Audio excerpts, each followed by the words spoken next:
Okay, praise the Lord, hallelujah. आइए हम परमेश्वर का धन्यवाद करते हैं, उसके नाम की स्तुति और महिमा तारीफ करते हुए हम आपके सम्मुख आते हैं। परमेश्वर दया और कृपा से भरा परमेश्वर और उसके नाम की स्तुति और महिमा तारीफ करते हैं। जैसे कि आप देख रहे हैं राष्ट्रीय जय यीशु मानव सेवा, और मैं प्रभु में आप सबका भाई आशीष राजकुमार जैसे कि गुजरात की धरती से बोल रहा हूं।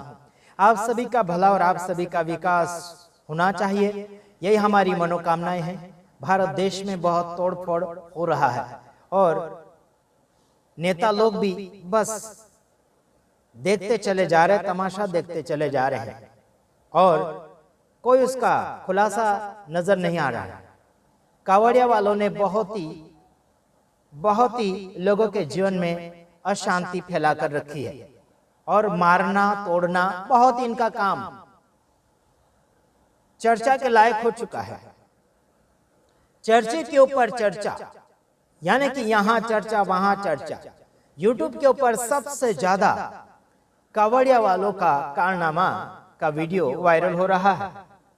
हमने देखा एक वीडियो और हमने सोचा कि उसके ऊपर हम कुछ बातें करें, है ना। कावड़िया वाले दर्शन करने जा रहे हैं शंकर भगवान का, और उनको अगर कुछ धक्का धुक्की हो गया है तो कई लोगों की गाड़ियां तोड़ रहे हैं, कई लोगों को पूरा मार दिया जा रहा है, कई लोगों के साथ मारठोक किया जा रहा है। कावड़िया वाले ही कावड़िया वालों को मार रहे हैं, है ना। बाकी दूसरी बात तो अलग का बात है, लेकिन कावड़िया वाले कावड़िया वालों को ही मार रहे हैं। हिंदू व्यक्ति यानी कि हिंदू धर्म का व्यक्ति हिंदू धर्म वाले को ही मार रहा है। तो मैं आज आपको बताना चाहता हूं, हिंदू धर्म के जितने भी ठेकेदार हैं उन सभी के कान खुल जाना चाहिए मेरा इस वीडियो को देखकर। ज्योति शर्मा, रतन यादव और बाकी कुछ गिने चुने चमचे महाराज लोग हैं। तो आइए देखते हैं उस वीडियो को, उसके बाद में हम लोग समाचार कुछ वचन के द्वारा सुनाना चाहेंगे। तो चलो देखते हैं। कावड़ यात्रा जारी है, लिहाजा कावड़ियों के कई रूप आपने देखे होंगे। अब ये रूप भी देख लीजिए। तस्वीरें देखकर हैरानी तो नहीं हुई होगी आपको, क्योंकि भक्ति के साथ शक्ति का ऐसा प्रदर्शन करते हुए कावड़ियों के हाल फिलहाल में आपने कई वीडियो देखे होंगे। अब नया वीडियो जिला गाजियाबाद से सामने आया है। इसमें भी शिव भक्त अपनी मनमानी पर उतारू है, खुलेआम गुंडागर्दी कर रहे हैं। सफेद रंग की महंगी कार पर डंडों की बरसात कर रहे हैं। 1, 2, 3, 4, 5 नहीं गिनती कम पड़ जाएगी कि कितने डंडे इन्होंने इस कार पर मारे हैं। चारों तरफ से घूम घूम कर कार में तोड़फोड़ कर रहे हैं, जैसे कोई परिक्रमा कर रहे हो। पहले तो कार के शीशों को तोड़ डाला, कार को हर तरफ से पिचका दिया। इससे भी मन नहीं भरा तो कार को बीच सड़क पे पलट दिया, और पलटने के बाद भी कार पर अपना गुस्सा निकाल रहे हैं। जब कावड़ियों को जिला गाजियाबाद में गदर काटते हुए लोगों ने देखा तो आसपास के लोगों की भीड़ इकट्ठा हो गई। भीड़ इतनी की क्या ही बताए, लेकिन इस भीड़ में से किसी की इतनी हिम्मत नहीं हुई कि उन्हें रोक पाए। रोकते भी कावड़ियों का गुस्सा जो 7वें आसमान पर था। खैर, जब पुलिस के सामने मुजफ्फरनगर में कावड़िए दबंगई पर उतारू थे तो यहाँ भला आम लोग क्या कर लेते। अब जरा कावड़ियों के हंगामे की वजह भी समझ लीजिए। दरअसल गाजियाबाद के मुरादा नगर में NH 58 मार्ग पर कावड़ियों से एक कार टकरा गई, जिसके बाद गुस्साए कावड़ियों ने कार में तोड़फोड़ कर हाईवे पर जाम लगा दिया। इतना ही नहीं, गुस्साए कावड़ियों ने कार पर चढ़कर गाड़ी के शीशे और बोनट पर जमकर डंडे बरसाए। साथ ही कार में बैठे ड्राइवर को भी बाहर खींच लिया और उसकी जमकर पिटाई कर दी। हालांकि बाद में पुलिस ने कावड़ियों से बात करके मामले को रफा दफा किया और घायल कार ड्राइवर को अस्पताल में भर्ती कराया। बताया जा रहा है कि पिछले 5 दिनों में कावड़ियों के हंगामे का ये 5वां मामला है। इससे पहले मुजफ्फरनगर और मेरठ में भी इसी तरह की तस्वीरें सामने आई थी। ऐसे में सवाल ये है कि जिन कावड़ियों की सुरक्षा के लिए सरकार इतने नियम बनाती है, उन कावड़ियों की गुंडागर्दी पर लगाम के लिए कोई सख्त नियम क्यों नहीं है। आखिर कब तक कावड़ियों के नाम पर कुछ अराजकता कानून को हाथ में लेते रहेंगे। और कब तक यूं ही एक छोटी सी गलती का खामियाजा आम लोगों को इस तरह से भुगतना पड़े। देखा आपने कावड़ियों का कारनामा। पुलिस भी कुछ नहीं कर पा रही है और ना ही कोई सरकार कुछ कर पा रही है। ये जो है किसके किसके लोग हैं मालूम आप लोग? किसके लोग हैं जो ऐसे कर रहे हैं? आप लोगों को मालूम होना चाहिए कि ये किसके लोग हैं। शंकर भगवान के नाम पर बहुत कुछ हंगामा कर रहे हैं। क्या इनको शक्ति क्या शंकर भगवान ने दी? मारने के लिए, तोड़ने के लिए, है ना, हत्या करने के लिए किसने इजाजत दिया? क्या शिव शंकर ने इजाजत दिया इनको? नहीं दिया। तो इजाजत किसने दिया? ये बात यहां पर सुनना चाहिए और समझना भी चाहिए। आप लोगों को मैं कुछ बातें समझाना चाहता हूं और ऐसों को इतना डांटूंगा कि पूछो मत। महंगी महंगी गाड़ियों का तोड़फोड़ कर रहे हैं। गाड़ियां क्या करेगी यार? वो तो निर्जीव, वो बोल नहीं सकती है। वो गाड़ियां बोलती नहीं है, वो लोहा है, पतरा है। लेकिन साथ ही साथ ड्राइवर लोगों को भी मार रहे हैं, धक्का धुक्की लगने वालों को मार रहे हैं। तो इसका मतलब क्या है यार? सभी जो दुनिया है या फिर रोड है, तुम्हारे बाप की कोई जागीर नहीं है कि कावड़ या यात्रा निकालने वालों के लिए अभी रोड सुनसान छोड़ा जाए, है ना? ऐसा करके बिल्कुल नहीं कर सकते। तुम्हें जाना है तो तुम आराम से जाओ। और कुछ ऐसे हिंदू धर्म के ठेकेदार लोग क्या देख रहे हैं? अपने लोगों को तुम संभाल नहीं पा रहे, तो दूसरों को क्या संभाल पाओगे? दूसरों को क्या आरोप लगा पाओगे? छत्तीसगढ़ के अंदर और अलग अलग जगह धर्म परिवर्तन का आरोप लगाया जाता है ना? धर्म परिवर्तन का आरोप लगाया जाता है तो वो झूठा आरोप है।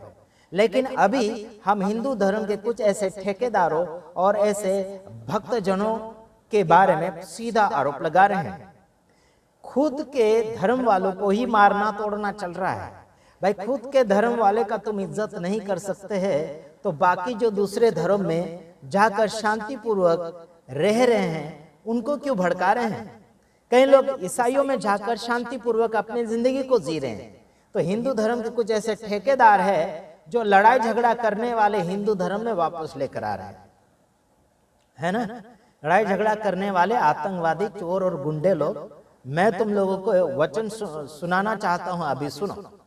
गुंडे तुम बहुत माहिर बनना चाहते हो ना, बहुत धर्मी बनना चाहते हो ना, इधर सुनो। अभी सब लोग सुनो, मैं किसी की बाकी नहीं छोड़ूंगा। अभी जितने भी मेरे वीडियो को सुन रहे हैं और देख रहे हैं, बड़े ध्यान से सुनो। भजन संहिता उसका 22 का 16 वचन अभी मैं पढ़ रहा हूं। इसमें लिखा, क्योंकि कुत्तों ने मुझे घेर लिया है ना? कुकर्मियों की मंडली मेरे चारों ओर मुझे घेरे हुए हैं, वह मेरे हाथ और मेरे पैर छेदते हैं। यहाँ पर दाऊद राजा कहता है कि कुत्तों ने मुझे घेर लिया। मतलब कुत्ते क्या होते हैं? कुत्ते उन्हीं को कहा जाता है जो अज्ञानी होता है, जो ना समझ होता है ना? जिसमें कोई प्यार मोहब्बत नहीं है, जो अपनों को अपना नहीं समझता है ना? तो ये लोग क्या करते हैं? इधर से भी घेरते, उधर से भी घेरते हैं। एक व्यक्ति की गाड़ी को जलाकर रख दिया। एक व्यक्ति यानी कि एक लड़की थी अमेरिकन, उसे बांध कर रख दिया। क्या है क्या इन लोगों की आदत है ना? अभी समझ लीजिए, मैं आपको बताना चाहता हूं, कुत्ता अगर परदेशी है और कोई गांव में चला आया, अगर समझ लीजिए मेरे गांव में कुत्ता आया और वो कुत्ता आया तो आया सही, लेकिन हमारे गांव के अगर कुत्ते उसे देख लें तो क्या करेंगे? उस कुत्ते के ऊपर भड़क जाएंगे, है ना? समझ में आता कि नहीं आता मेरे यारों? उसी प्रकार से आज ऐसे व्यक्ति हो चुके हैं जो जिसको नहीं पहचानता है, जिसको क्या बोलना चाहिए कि आज तो यार किसी को भी काटाकुटी कर रहे हैं, अपनों को भी काट रहे हैं। खुद नहीं काट सकता तो दूसरों को सुपारी देते हैं, दूसरे को बोलते हैं कि तुम लोग काट के आओ, हम तुम्हें भाड़ा दे देंगे। ऐसे करके भी आजकल चल रहा है। लेकिन आज मैं आपको बताना चाहता हूं, कुत्ते जैसे लोग ऐसे हो चुके हैं जो एक दूसरे को काटाकुटी कर रहे हैं, एक दूसरे को रोक टोक कर रहे हैं, एक दूसरे को मारामारी कर रहे हैं, कोई प्यार और मोहब्बत की बातें बिल्कुल नहीं कर रहे हैं। तो मैं अभी कुछ ऐसी बातें बताना चाहता हूं है ना। सत्संग के अंदर यानी कि क्या बोलना चाहिए कि संविधान के अंदर इजाजत दिया गया है कि कोई भी व्यक्ति किसी भी धर्म में जाकर अपनी जिंदगी बना सकता है, उसमें शामिल हो सकता है, कन्वर्ट हो सकता है। तो फिर बाकी लोगों को खुजली क्या हो रही है? हमें शांति चाहिए यारो, हमें हर धर्मों में शांति का प्रचार करना है, लेकिन हमें अपना नहीं फायदा देखना, लेकिन दूसरे का फायदा देखना बहुत ही अनिवार्य हो चुका है ना। तो मैं आपके सामने अगला वचन और पढ़ना चाहूंगा। मत्ती उसका 15 अध्याय उसका 26 वचन में लिखा है, उसने उत्तर दिया कि लड़कों की रोटी लेकर कुत्तों के आगे डालना अच्छा नहीं। मतलब यीशु मसीह ने खुद ने कहा कि बच्चों की रोटी लेकर कुत्तों के आगे डालना अच्छा नहीं। मतलब जो समझने वाले हैं, जो नादान बालक है, जो समझदार क्या बोलना चाहिए मान लेता है, ऐसे की रोटी लेकर ना समझ के पास मत डालो, ना समझ लोगों को मत बताओ, मत उसको समझाओ, है ना। कुत्ता उन्हीं को कहा जाता है जो नहीं समझता है, केवल भौंकता है, या फिर उसके पास अगर कोई रोटी डाल दे तो सामने वाले को काटने के लिए दौड़ता है। समझ में आता है आप लोगों को? वो काटने के लिए दौड़ता है, वो भौंकने के लिए दौड़ता है ना, अपना फायदा देखता है वो। तो उसी प्रकार से मैं आपको बताना चाहता हूं, जो बच्चों को सिखाना चाहिए, जो बच्चों को लागू होना चाहिए, ऐसी बातें आप ना समझ वाले व्यक्ति को बिल्कुल नहीं देना है ना। कुछ ऐसे ना समझ लोग है ना, तो नहीं समझते हैं। काफी ऐसे लोग हैं जो क्या बोलना चाहिए, बजरंग दल वाला एक गुंडा है, जो मैं काफी बार उसको समझाने के लिए कोशिश करता हूं, रतन यादव को, जो छत्तीसगढ़ के अंदर है, उसे वीडियो डालता हूं, कहीं कहीं अलग अलग प्रकार के वीडियो भी डालता हूं, व्हाट्सएप के ऊपर मैसेज लिखकर भी भेजता हूं, तो वो गुंडा समझता नहीं है। तो उसकी आदतें क्या हो गई? कुत्ते जैसी हो गई है। तो कुत्ते जैसे आदत वाले व्यक्तियों को आप कुछ नहीं समझा सकते, वो समझने के लायक ही नहीं है। आखिर में क्या करेगा? वो बुढ़ा हो जाएगा, उम्र पूरी हो जाएगी, उसके बाद में हड्डी पसली एक हो जाएगी, उसके बाद में मौत के घाट चला जाएगा, है ना। तो ऐसे इनकी आदतें है। तो देखिए, जो ना समझ व्यक्ति है उसे समझाने की भी जरूरत नहीं है। तो यानी कि यीशु मसीह खुद बोलते हैं कि लड़कों की रोटी लेकर कुत्तों के आगे डालना अच्छा नहीं है, बिल्कुल अच्छा नहीं है। तो मत डालो, कोई बात नहीं। इन लोगों को भोंकना है, भोंकते रहेंगे, हम चलते रहेंगे, मीटिंग करते रहेंगे, प्रचार करते रहेंगे, दुआएं करते रहेंगे, सभाएं लगाते रहेंगे, है ना, चमत्कार होता रहेगा, और दान डोनेशन भाई भलाई करते रहेंगे, है ना।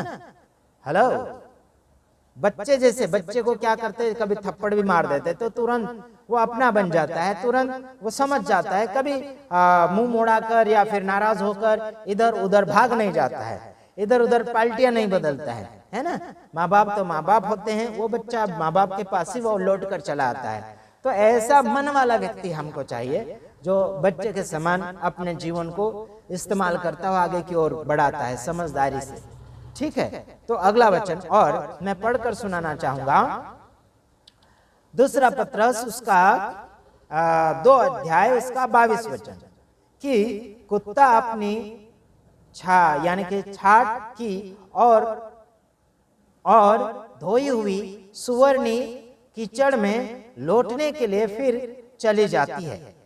समझ में आता है? या मैं डांट नहीं रहा हूं और ना ही मैं आपके ऊपर आरोप लगा रहा हूं। यहाँ सीधा बोला है कि कुत्ता क्या करता है। कुत्ते को अगर हम लोग कटोरा दे, या फिर पुराने समय में हमारे बुजुर्ग के समय में कुछ ऐसा लकड़ी का बनाया जाता था, तो उसमें अगर खाना डाला जाए तो उसी के पास लौट कर जाकर उसी को चाटा चुटी किया करता था। अभी भी ऐसे ही करते, कुछ जगह थालिए में या फिर कुछ ऐसे चीजें होते हैं, बर्तन जैसे कोई मिट्टी का बर्तन होता है, उसमें डालकर उसे खिलाने के लिए कोशिश करते हैं। तो वो बार बार वहीं पर जाता है, क्योंकि वहां पर उसे खुशबू आता है या फिर बदबू आता है, जो भी, उसको बार बार चाटता है। तो उसी प्रकार से नहलाई हुई सुवर्ण, जिसको बराबर नहला देंगे, आप साफ सुथरा कर देंगे, फिर भी वो नहाई हुई नहलाई हुई सुवर्ण क्या करेगी? कीचड़ के ऊपर बार बार चले जाएगी, कीचड़ के अंदर ही वो इधर उधर पलटियां मारेगी। उसी प्रकार से ऐसी आदत वाले व्यक्ति वो कीचड़ के अंदर ही जाते हैं, लड़ाई झगड़े में जाते हैं, मूर्ति पूजा में जाते हैं, तेरा मेरा धर्म, तेरा मेरा जाति का भेदभाव करने वाले ये कौन होते हैं? कुत्ते की आदत वाले और सूअर की आदत वाले होते हैं। तो आपको क्या बातें अच्छी लगी? आपने बड़ा ध्यान से सुना होगा और देखा होगा। आखिरी वचन पढ़कर मैं समाप्ति की ओर जा रहा हूं। नीति वचन उसका 26 का 11 वचन, जैसे कुत्ता अपनी फिर से वही बात आ रही, जैसे कुत्ता अपनी छाट को चाटता है वैसे ही मूर्ख अपनी मूर्खता को दोहराता है। क्या लिखा यहाँ पर? फिर कुत्ते की बात आई यहाँ पर कि कुत्ता अपने जो खाने यानी कि रखने वाली चीज को छाट को बार बार उसी को चाटता। उसी प्रकार से मूर्ख जो है बार बार अपनी मूर्खता को बार बार दोहराता है। मूर्ख वाले शब्द या फिर मूर्खता के कार्य, मूर्खता का कर्म बार बार वही करते रहता है। उसको 1000 बार समझाएंगे, 1000 बार उसको बोलेंगे कि ये मत कर मत कर मत कर, बोलेंगे तो भी वो व्यक्ति क्या करेगा? वो ही करता रहेगा। हमारे मसीह भाई बहन क्या बोलेंगे कि हमने धर्म नहीं बदला बोलेंगे, फिर भी बार बार हिंदू धर्म का लोग ऐसे बोलेंगे कि तुमने धर्म परिवर्तन किया, बहलाया फुसलाया, तुमने कपड़े दिए, ये दिए, वो दिए, फलाना ढेकना दिया करके ये लोग क्या करते हैं कि आरोप लगाते ही रहते हैं, आरोप के ऊपर आरोप लगाते ही रहते हैं। तो इनकी आदत क्या है? कुत्ते जैसी आदत है, सुअर जैसी आदतें हैं। कभी अपने क्या बोलना चाहिए कि अपनी आदत से वो छूटना ही नहीं चाहते, अपनी आदत से वो मजबूर है। तो उनकी आदत से ये लोग मजबूर है, तो हमें फिर इनकी आदत की मजबूरी पर उनको छोड़ देना है। समझ में आया आप लोगों को? तो उनकी आदत की मजबूरी पर उनको छोड़ देना है। ये लोग गाड़ियां तोड़ेंगे, लोगों को मारेंगे, तोड़ेंगे, ये करेंगे, वो करेंगे, तो उनको सबक सिखाने वाला व्यक्ति सबक सिखाएगा, है ना? सरकार का काम सरकार करेगा, ये करेगा। हमें तो कोई विकास नजर नहीं आ रहा है। सरकारी लोग भी खास ध्यान नहीं दे रहे हैं इन कावड़िया वालों के ऊपर, हिंदू धर्म वालों के ऊपर। जो पद जो है, जो लोगों की शांति भंग करता है, जो पद, कोई भी दल है जो लोगों की शांति भंग करता है, ऐसे दलों को बैन कर दो। सीधी और सिंपल बात, ऐसे दलों को फॉलो नहीं करना है, ऐसे दलों की आजी बात मानना नहीं है, उसकी इज्जत नहीं करना है। बजरंग दल वाला नंबर 1 गुंडागर्दी है, आरएसएस वाले ये भी गुंडागर्दी है। फिर क्या बोलना चाहिए, ये बहुत अलग अलग प्रकार के निकाल खड़े हुए हैं जिनका नाम हमें याद भी नहीं है। कुछ ऐसे संगठन है हिंदू धर्म के, बहुत ही अच्छे हैं, भाई भलाई करते हैं, उसमें हम लोग उन्हें सपोर्ट दे सकते हैं, उनको तारीफ कर सकते हैं, इज्जत कर सकते हैं। लेकिन कुछ ऐसे जो है जानबूझकर खुद के धर्म वालों को भी मारते हैं और दूसरे के धर्म वालों को भी मारते हैं, तो इनमें इंसानियत नहीं है। तो इनका पद जो है, यानी कि इनका जो दल है, बैन किया जाना चाहिए। ये सभी लोग नारा लगाना चाहिए, ये सारे बंद करना चाहिए। ठीक है, तो हम दूसरे वीडियो में आएंगे, तब तक के लिए हम आपसे विदाई चाहते हैं। गॉड ब्लेस यू, प्रभु आप सबको आशीष करें। आमीन।